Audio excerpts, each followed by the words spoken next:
noche vamos a hablar de un tremendo miedo que tuvieron los discípulos y fue provocado por el mismo Señor Jesús.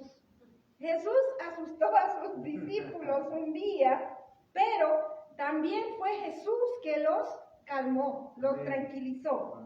Y les voy a contar, vamos a empezar nada más leyendo Mateo 14, los versos 22 al 25.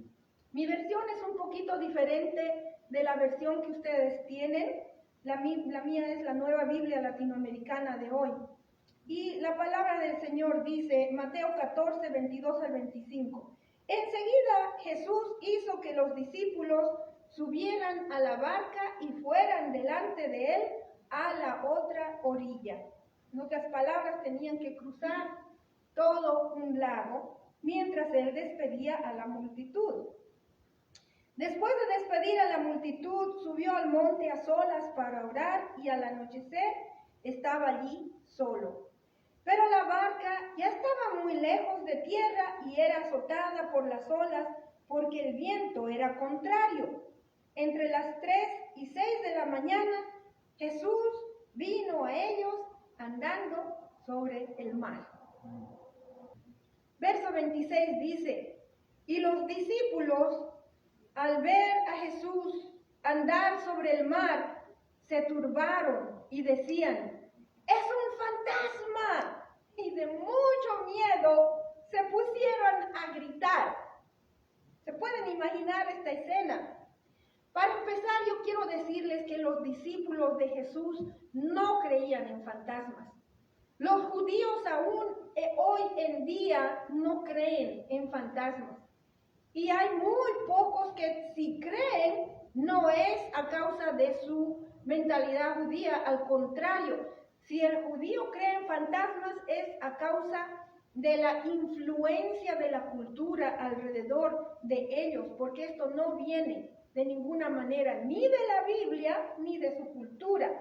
Pero tal fue el miedo que sintieron los discípulos de Jesús que creyeron que Jesús era un fantasma y se pusieron a gritar.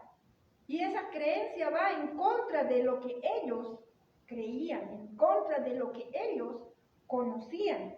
Y es que a veces, hermanos, hermanas, Dios nos pone en una situación de prueba en la que somos probados. ¿Qué es lo que verdaderamente tú crees?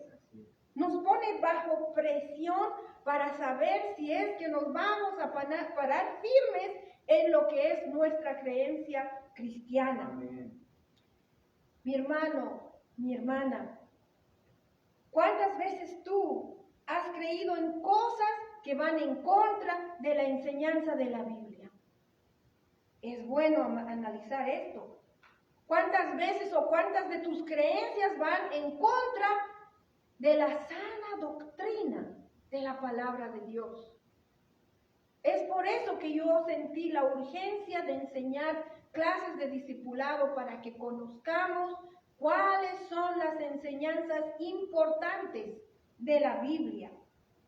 Hermanos, hermanas, es triste que no hace falta que nadie le pongan una pistola o un cañón a la cabeza para hacerles creer en barbaridades, en cosas que van en contra de la palabra de Dios. Les hacen creer en ideas erradas, en doctrinas falsas.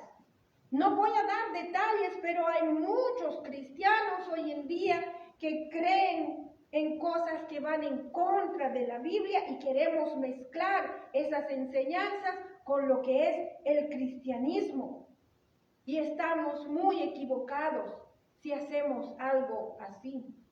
Estamos entrando en error y no, porque no analizamos, entonces no buscamos tampoco la verdad.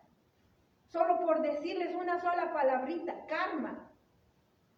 Yo he visto a muchos cristianos hablar del karma, pero déjenme decirles que el karma va en contra totalmente de lo que es la enseñanza de la Biblia, porque Jesucristo, acuérdense, murió en una cruz. Si el karma fuera correcto, entonces Jesús se merecía haber muerto en una cruz. Porque eso es lo que dice el karma. Tú te la buscaste, ¿verdad? Entonces tenemos que tener mucho cuidado con las cosas que nosotros estamos hablando o creyendo. Y hay una falsa idea muy equivocada que dice, si la mayoría cree en esto, entonces debe ser verdad. Y uno empieza a seguir esa corriente. Pero esta es una gran mentira. Por eso les suplico, usted debe de analizar sus creencias y mirarlas, considerarlas a la luz de la palabra de Dios. No vaya a caer en error. El verso 27 dice, pero enseguida Jesús les dijo, tengan ánimo, soy yo, no teman. Jesús con esas palabras tranquilizó a sus discípulos y les pidió que no tengan miedo.